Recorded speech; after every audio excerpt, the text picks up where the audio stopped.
Mėly bičiuliai, mes šiandieną turime labai specialią Vanagas Extreme Machine filmavimo sesiją, kur, jūs matote greičiausiai arba nematote, bet mes esame Paluknio aerodrome, oro uoste, ar kaip čia pavadinsi. Ir tai bus labai specialus editionas, specialus leidimas Vanagas Extreme Machines laidos. Apie lėktuvą taip, bet dar labiau man Extreme yra žmogus, kuris tą pilotuoja. Laukit, tęsime. Iki šiol mes visgi važinėdavome žeme, bet mes dar niekada neplaukėm ir niekada neskridome.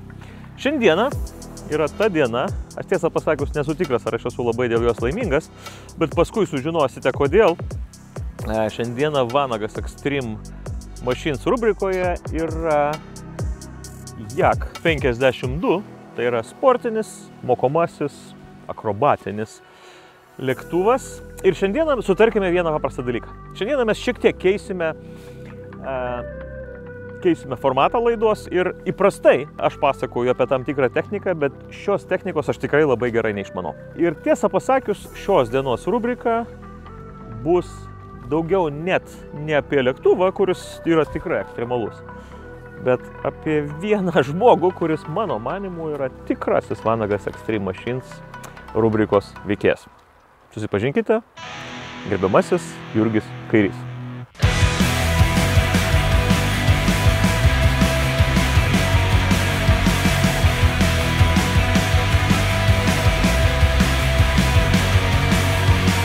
Įprastai aš sakau, kad gyvenime ekstremalu yra daryti, ko nemoki. Tai Jurgis yra būtent tas žmogus, kuris, aš nežinau, ar jisai tiki į Dievą, bet mes jau to galėsim paklausti, nežinau, ar pasakys. Bet man atrodo, kad jisai ypatingai gerai žino, ką daro ir turbūt todėl iki šiol dar yra gyvas. Jurgi, laba diena. Sveiki. Sveiki atvykę. Sveiki. Ir ačiū, kad esate.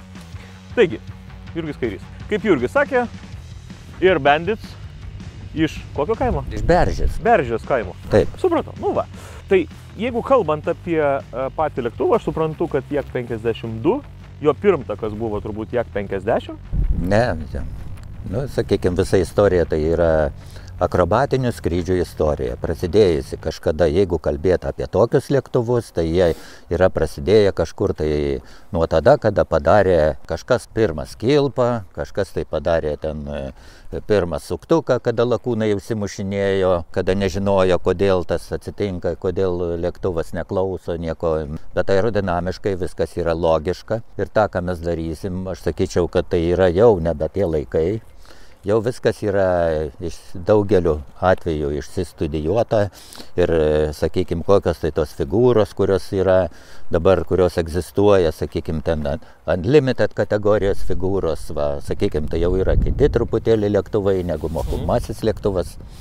Bet šitas Jak 52 leidžia gerai lakūnams parodyti įvairiausius, sakykime, pozicijas kaip suktukai, kokios tai kitos figūros, sakykime, plokščią suktuką, kuris įsisuka. Labai tam yra rizikinga, sakykime, jeigu, pavyzdžiui, svorio centras bus labai gale, tai gali iš to suktuką ir neišeiti. Įeiti gali, bet išeiti gali. Išeiti galbūt ir ne. Bet visi lėktuvai nusileidžia. Nu, kartais lakūnai sumaišo tokius dalykus, į kurią pusę vairolazį reikia duoti, sakykime, išvedant iš tokių sudėtingų figūrų. Tai tas lėktuvas yra jau atsiradęs tada, kada laikas pareikalavo šiek tiek tokio įdomesnio pilotažo. Nu, aišku, dabar jisai yra pasislinkęs dar toliau. Yra jau kai kurie akrobatiniai lėktuvai, sakykime, kurie jau dvivečiai lėktuvai leidžia perkrovas kokias ten, sakykime, plus 11. Ja, ne? Taip. Šitas lėktuvo limitai, jeigu pasakyti, būtų plus 7,5, tai yra vėl jūsų svorį padauginus iš to skaičiaus, reiškia jam tokią leistiną perkrovą. Jis gali skristi iki 400 km į valandą. Neigiama perkrova čia būtų, sakykime, nu, ten reikia žmonės patausoti. Man būtų gaila, sakykime, jūsų. Šiek tiek neįpratus. Tada, kai užpakalių smingi į sėdynę, ar ne? Nu, kada, ne. Tai yra teigiama, kada kabai ant diržų, tai yra neigiama. Kada kraujas teka į galvą, nu mes tų elementų pabandysim. Aš manau, jeigu pats esi pratęs sėdėti diržuose ir pririštas, ir matau, kaip ten krato Va, matau, kokie posūkiai, perkrovos, šokiai, tenai, tramplinai, ten šokat valsą arba polką, reiškia, toj kabinai.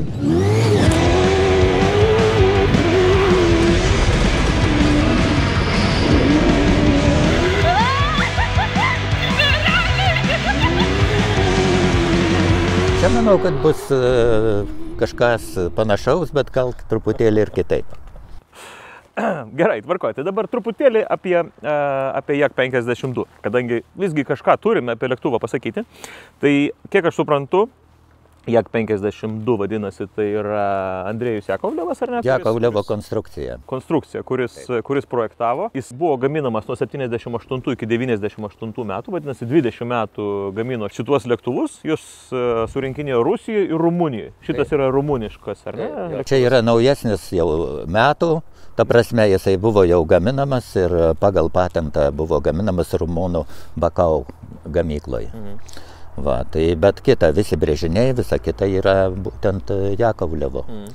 Va, tai... Kiek gali nuskristi šitas lėktuvas, jo range'as, tas nuotolis? Yra paskaičiuota taip, kad jis yra akrobatinis lėktuvas. Jeigu mūsų treniruočių normalūs skridimai, kurie vyksta, sakykime, tenai, po 25 minutės po to lakūnai sušlampa. Jeigu jie jaunesni, jie dar labiau sušlampa, reiškia, kol jie yra įpratę. Dėl to Dakare vyresni žmonės gali padaryti geresnį rezultatą. Mes beje jūsų laukiame Saudo Arabijoje dabar, sausis. Galėčiau lenktyniauti, jos. Nebejoju. Jo, kita, kad aš turiu omeny prakaitavimą. Kada jau įsipranti, įsivažiuoji, tavo kūnas jau yra pripratęs prie tų dalykų, aišku, visi tie dalykai pasidaro natūralu, viskas pasidaro taip priimta ir ta prasme, to prakaitavimo mažiau ir visokių kitų dalykų, kurie čia apkrovos, ten sukimaisi, sakykime, viena yra apkrovos. Kita yra, kada tave pradeda sukti, tai susuka tau vestibuliarinį aparatą, kuris gali jau tada būti pavargęs arba net laikyti. Va. O mes maišelį turėsim, ar ne? Nu, reikėtų pasiimti. Reikėtų pasiimti maišelį. Būtinai. Nepamirškim jo. Jo, aš nenorėčiau to lėktuvo plauti pas. Man nėra buvę, bet žinot, visada būna pirmas kartas gyvenime, tai aš taip truputėlį. Nu gal, bet jeigu esat neseniai po varžybų buvę tame mašinos kratime, tai čia yra truputėlį, nu, tokie dalykai padeda. Aš beveik neabejoju, kad to nebus. Ta prasme, kad... Pagyvensim, pamatysim. Laikas yra geras tuo, kad jisai iš esmės parodo. Šitas lėktuvas sveria apie toną, jisai gali turbūt... Mūsų skrydžio kartu būtų svoris 1300-400 kg. Su kuru, maksimalus, va. Jisai apie toną. Okay, tai vadinasi, jisai gali apie 250-350 kg. Jūs klausėt apie kiek jisai gali skristi. Yra paskaičiuota, aš nedasakiau, 2 treniruoti. Kai pakyli, gali suskraidyti su 2 lakūnais. Po to vėl pili kurą, tikrini tepalą tenai ir vėl gali skristi. Kitaip tariant, jis yra ne nuotoliu, jis yra daugiau tam tikram mokomajam darbui. Jo, nuotolis, jo didžiausias, jeigu su šitais bakais, kaip jis yra akrobatiniam skridime, yra tik tai 450 km. Man atrodo, čia yra 2 bakai po 62 litrus, ar ne? Jo. Aš truputėlį esu pasiskaitęs. Aviacijoje dar yra taip, kad jūs važiuojat, kol jūs rate tenai nesustojat, arba važiuoja jau lėtai, kad tik benzino užtektų. Čia šitaip nėra daroma, čia turi palikti pusę valandos skrydžio. Bet kuriuo atveju. Bet kuriuo atveju. Tai toksai mirtinas likutis, kurio tu negali naudoti, čia jisai tiem emergency atvejam. Tai tokiem jo atvejam, kada tu esi ore ir turi toliau nepadaryti ko nors tokio, kad būtų kokio nesusipratimo. Dabar yra dar vienas dalykas. Ši laida ir šita galimybė nebūtų nutikusi. Mes esame šiek tiek su Jurgiu pažįstami, bet mus sieja vienas bendras vardiklis. Mes abu su Jurgiu esame Vostok Europe ambasadoriai. Kiek laiko dabar pasiekia? Dabar yra, iki mūsų skrydžio dar yra 37 minutės. Teisingai, nu. Teisingai. Jūsų laikrodis eina teisingai. Nu, jisai yra tiesiog Vostok Europe, tai čia prieš save jūs matote 2 Vostok Europe ambasadorius. Jurgis Kairys, Benediktas Vanagas, jeigu kas nepažįstate. Ir įdomioji dalis, kad... Jo, taip, aš paklausiu apie laiką. Nu, kiek tęsiasi laiko kilpa, pavyzdžiui? Kiek jums atrodo? Nu, turbūt kokias 7 sekundės. Nu, 7-10 sekundžių, žiūrint, koks būtų greitis. Nu taip. O, taip. Ir kokio dydžio kilpa. Arba galima ją mažą visai. Va tokia. Bet ne su tuo lėktuvu, tada kitą reikėtų. Tai va, tai tiek Jurgis Kairys turi savo specialaus leidimo laikrodžius. Pati gražiausia laikrodį. Jo, vat, matot ant tos rankos, va, parodykit, žiūrėkit. Nu, ką ten lyginti, nu, žiūrėkit, va, nesimato net laiko. Gerai, gerbiam amžių ir nesiginčysim, aš turiu šiek tiek kitą nuomonę, bet įdomioji dalis. Taip, bet kuris gražesnis, kaip jūs manot? Kaip jūs manot? Mes esame subjektyvūs, aš čia atepliojęs. Jurgis turi parašą ir aš esu matęs, kad Jurgis savo parašą išraito danguje su lėktuvu. Yra tokia. Kada tai atsitiko pirmą kartą? Kada jūs tai supratote? Kai buvau jaunas ir kažkaip tai bandžiau, kada atsiras tos kokios tai naujos galimybės, naujos figūros. Ir iki šiol galiu pasakyti, kad J raidė iki šiol man yra pats kiečiausias, kaip čia pasakyti, akrobatinė figūra, manevras, kuris tikrai reikalauja didžiulio supratimo, atsakomybės, nes lėktuvas įsisuka 2 apsisukimai per sekundę, daro apie 20 daugiau ar mažiau apsisukimų ir priklauso tik tai nuo aukščio, kada tu jį išvesi tą lėktuvą iš to gaivališko sukimosi tiesiai į žemę su pilnu jėga, pilnai motoras veikiantis, reiškia kiek tai gali. Mes vakar kalbėjomės ir aš kažką pajuokavau Dievo tematiką. Nežinau, gal ne visais atvejais taip reikėtų daryti, bet kuo jūs tikite? Kuo tikiu?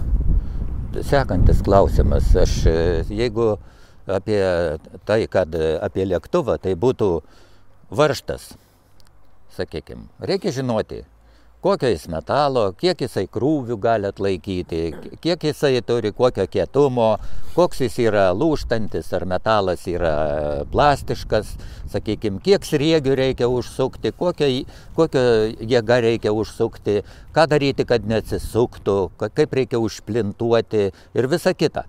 Vat, aš čia kaip pavyzdį. Vienas mažas klausimukas toj visoje aviacijai, kad reikia suprasti, ką tu darai, reikia suprasti, iš ko tas daiktas yra padarytas, kad jisai saugiai skraidytų, kokios jo ribos, ką su jo galima daryti, ką su jo negalima daryti. Man tas labiau rūpi, man tas labiau yra svarbu negu visa kita mistika kokia tai. Aš paprastai sakau, kad kai mane žmonės klausia, koks mano yra talismanas lenktynėse ir klausia, ar aš turiu, ko turiu.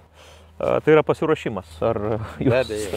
Tai mes turime panašių tai yra autotreningas, sakykime, jeigu ruošiesi kokiam tai dalykam, toliau yra tokie psichologiniai dalykai, kuriuos tu turi praeiti tame gyvenime, suprasti, kada būti atsparus bet kokioj situacijai, sakykime, būtent varžybos.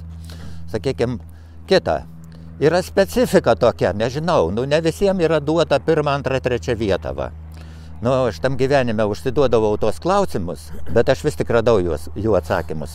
Jurgis yra pakankamai kuklus žmogus, bet mano manimu ir ne tik mano manimu ir specialistų manimu, Jurgis visgi yra geriausias akrobatinis pilotas pasaulyje. Jisai tą yra įrodęs tikrai daug kartų. Žiūrėkit, kaip yra. Yra šitaip, kad yra varžybos, ne? Kas yra praėję, yra praeitis. Kas ten bus, tas ir parodys, kas yra tenai, kokiu metu, kas jis yra geriausias. Aišku, daug yra kokių tai dalykų, kurie yra, sakykime, kaip atradimai, technikos kūrimas, mados diktavimas, ten, sakykime, kokių tai naujų figūrų atradimas, ten, sakykime, naujų kombinacijų arba naujo stiliaus, kur man tekia, būtent visame šitame dalyvauti. Ir aš labai džiaugiuosi, kad, sakykime, tekia dalyvauti būtent lėktuvų kūrime, kur tekia diktuoti ir tas madas. Tai toks gyvenimas buvo.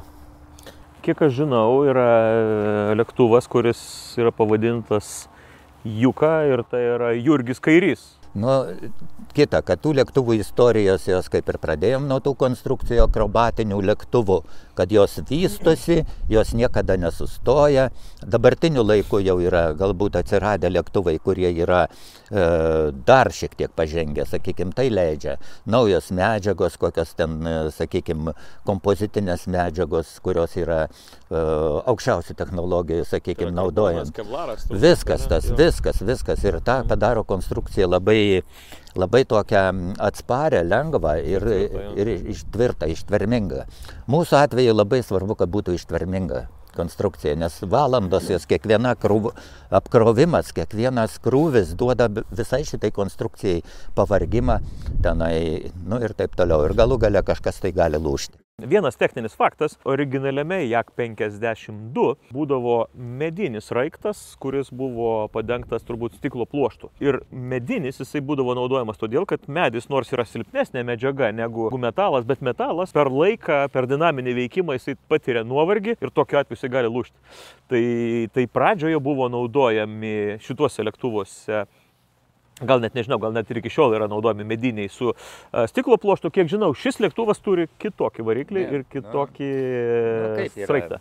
Jeigu trumpinti šitą visą temą, tai būtų taip, kad variklis yra šiek tiek, reiškia, didesnės jėgos, būtent su turbinos įpūtimu, yra 400 arklio jėgų, o sraigto mentis vis tik jos yra medinės. Jos tikrai, kaip sakėt, yra atsparios tempimui, lūžimui ir čia yra vienas iš naujausių galbūt sraigtų, kuriuos gamina Vokietijoje, ir jie turi ir trauką tokią didesnę negu tie pirma, kas būdavo, sakykime, kas ir yra dabartiniuose, sakykime, kituose tuose lėktuvuose. Ar šitas lėktuvas gali planiruoti? Be abejo, gali sustojus varikliui tūpti. Jeigu moki, jau. Dar priminsiu, perkrovos maksimalios leistinos, daleiskim, kad neperkraut lėktuvą grubiai 7, -4 aš daugiau nedarysiu, nes galiu sudraskyti kraujagyslės ar kapiliarus ar dar kažką blogo padaryti, o gerą perkrovą mes tikrai pabandysim. Tai va, tai aš pačioj šitos diskusijos pradžioj sakiau, kad aš dėl vieno dalyko nesu tikras ar džiaugiuosi. Tai kad... Dar yra laiko.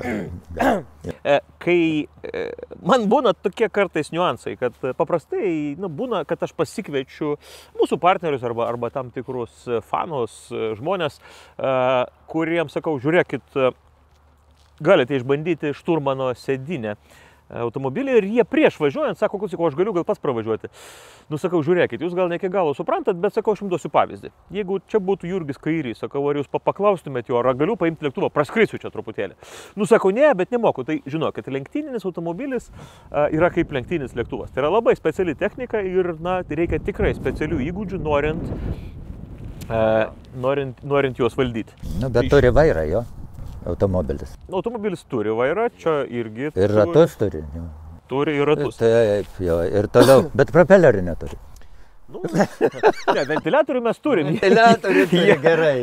Jie aušina kitaip. Didesnis, statykit didesnis, jis geriau trauks. Taip. Jo, bet dabar dar apie tokį skrydžio patį, tokį, kaip čia sakyti, charakterį. Galima paskraidinti, kada, sakykime, žmogui patiktų. Galima paskraidinti, kad parodyti šitą, kas yra akrobatinis skridimas.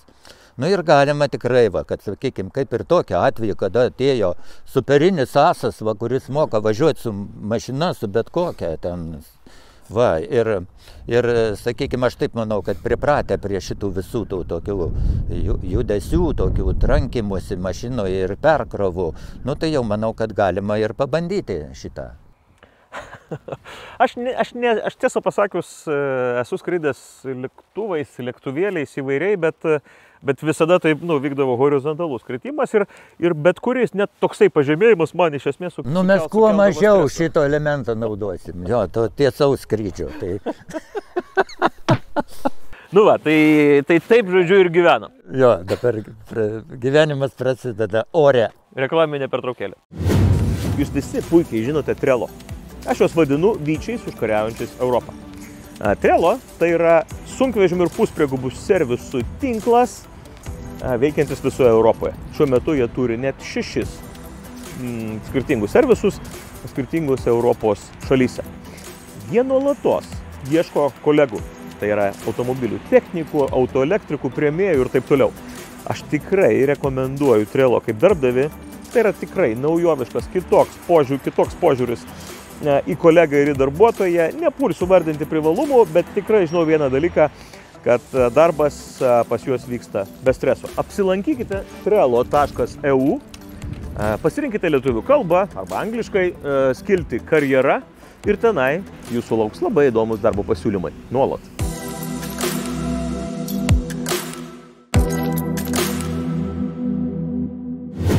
Atsargiai lipant, kad neslys, nes būna tepaluota ar dar kažkas, tai kad, ta prasme, kad nesusižeist.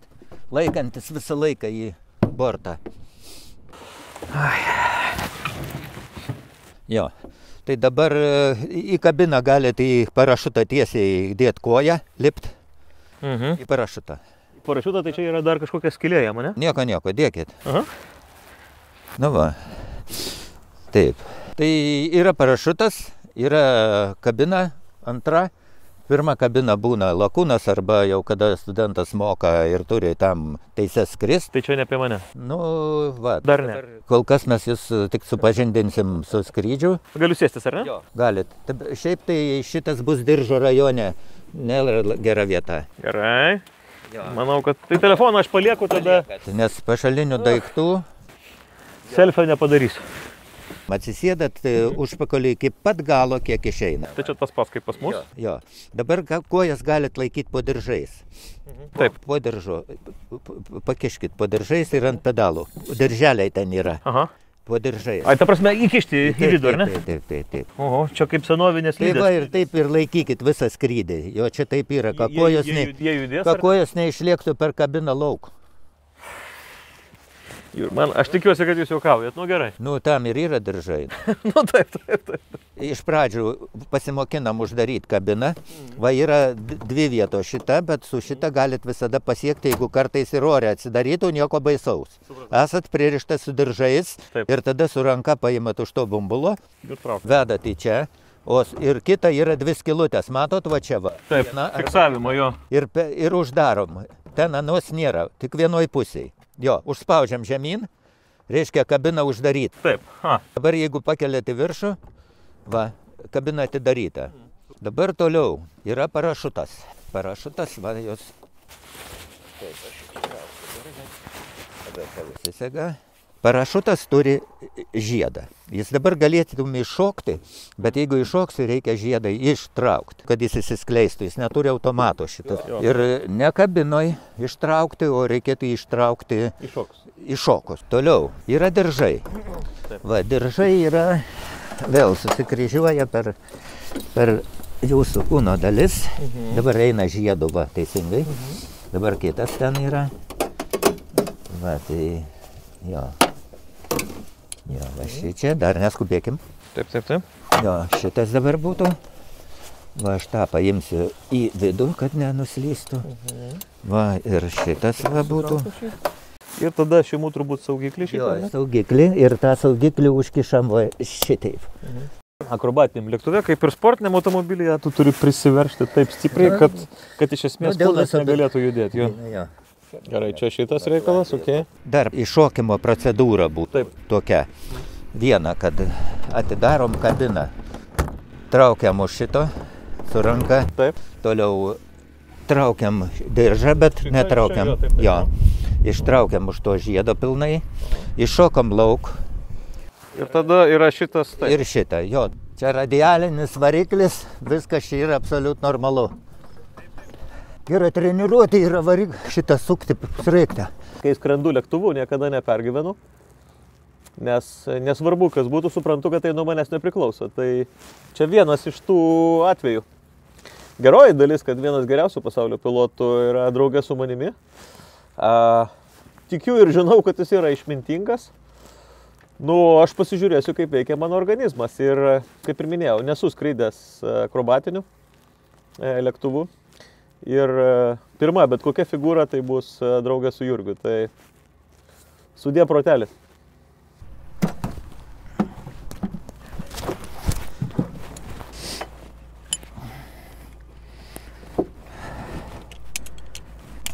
Prieš mane krūva prietaisų, aš nebūtinai suprantu, ką jie čia reiškia.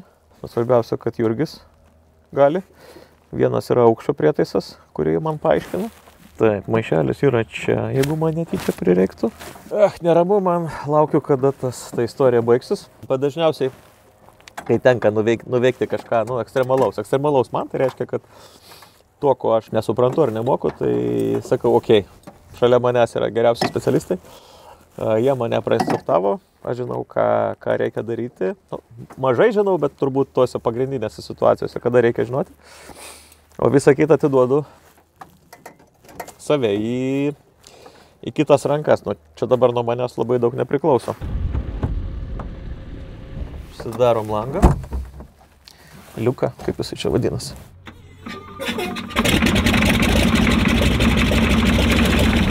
Važiuojam.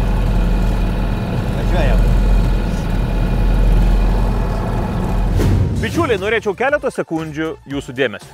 Žinote ką? Nauja realybė jau čia. Akumuliatoriniai Stihl įrenginiai tai yra tai, kas yra lengva, tylu ir patogu naudoti. Ginalas.lt arba visuose Stihl atstovų parduotuvėse.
Geri amortizatoriai, ne? Sureguliuota. Nu tai va, taip maždaug atrodo akrobatiniai. Ne viską, aišku, pabandėm, bet tas toks suktumtas sukimas, vat jisai toks yra įdomus. Bet kitos abrakadabrinės figūros buvo šiek tiek lengvo, neigiamo. Aš tai, žinokit, labai džiaugiuosi būdama žemėje, tiesą pasakius. Negaliu pasakyti, kad čia mano stichija, dar ne.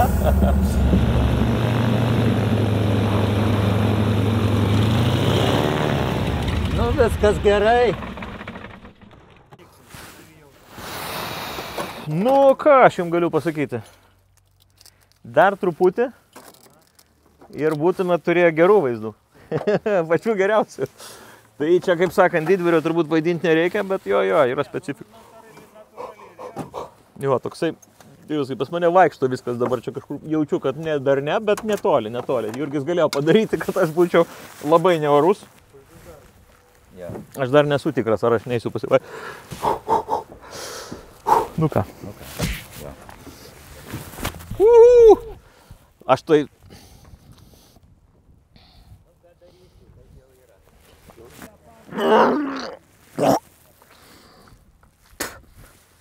Ne pampersų čia reikia. Čia reikia ne pampersų. Čia reikia...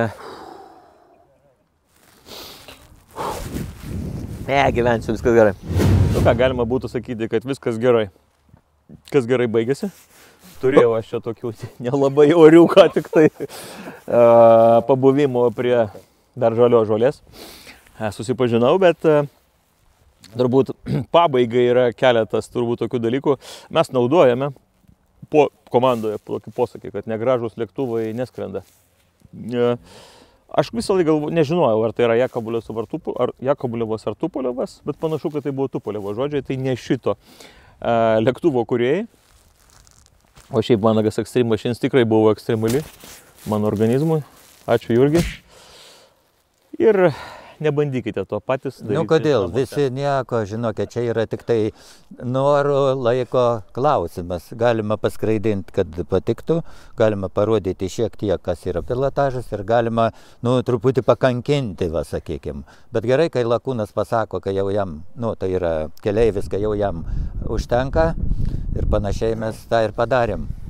Ne, kol buvo more, tiesą pasakius, aš galvojau, kad aš labai neblogai aš matau, tada jau nebenaudojau kokių tai tų elementų, kurie ten būtų labai greitai padarę. Ir ačiū Jums už tai.